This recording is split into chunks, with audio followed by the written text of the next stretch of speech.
Hello. So your question is, what is wrong with the following code? And what would be the rectified version of this code? So let's get into it here. The first thing I have to do is assume that you know what pointers are, because that's a whole discussion on its own. So as long as you know what pointers are, we can kind of get into this. So let's take a look at main first. We have two variables here, p and y. One is an integer pointer and one is just an integer. And the integer y is equal to 10. We're going to say p is equal to the return value of getVal, which is a function, and that will give that y. And then we're going to print out the dereferenced value of p, which is the value of whatever p points to, and exit. Okay. So this all looks good. Let's take a look at the getVal function. So we have a getVal function, and this returns an integer pointer, and it takes an integer. So we're going to say, okay, we make a new integer inside of this variable x, and that's 200.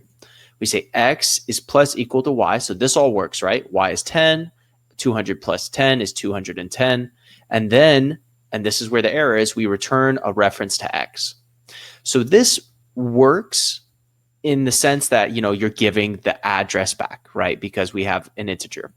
What doesn't work with this is that the issue is actually that x is created and will only exist as long as the function runs. It's on the stack, not the heap, but the stack. What that means is when after this return statement and get value is done executing, x will disappear.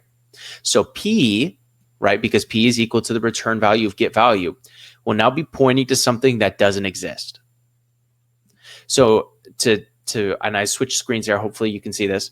So to kind of illustrate that, what that would mean is x exists for as long as this function exists, and then the second it returns, the second it returns, it goes away. So how could we fix this? Well, what we have to do is make x not an integer, but an integer pointer. And we want to do this because we then need to make x's memory dynamic. And we do that with malloc. Say malloc, the size of an integer, because malloc needs to know how many bytes of space do we want, and we say, well, however many bytes an integer is. And in most cases, that's 4 bytes in most cases. So we have x, which is now dynamically allocated. So it has the space, it points to this space, this 4 bytes that malloc gives us, but it doesn't have a value. So now we'd have to say, okay, the dereference, right? Dereference x, because x is just x. If you set x equal to something, that's where it's pointing to.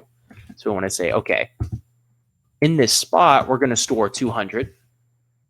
And then again, the dereferenced value of x is plus equal to y, whatever y is, in this case, 10. And then we can return x, but not the reference to x, just simply x, because x is now a pointer. So the issue with the code was that x was created inside of the function and then would be destroyed inside of the function, which means p would not get any actual value. And if you try to use p, it's either not going to compile or you're going to get a runtime error. We fix that by making x's memory dynamic and x a pointer. Hopefully that's helpful for you.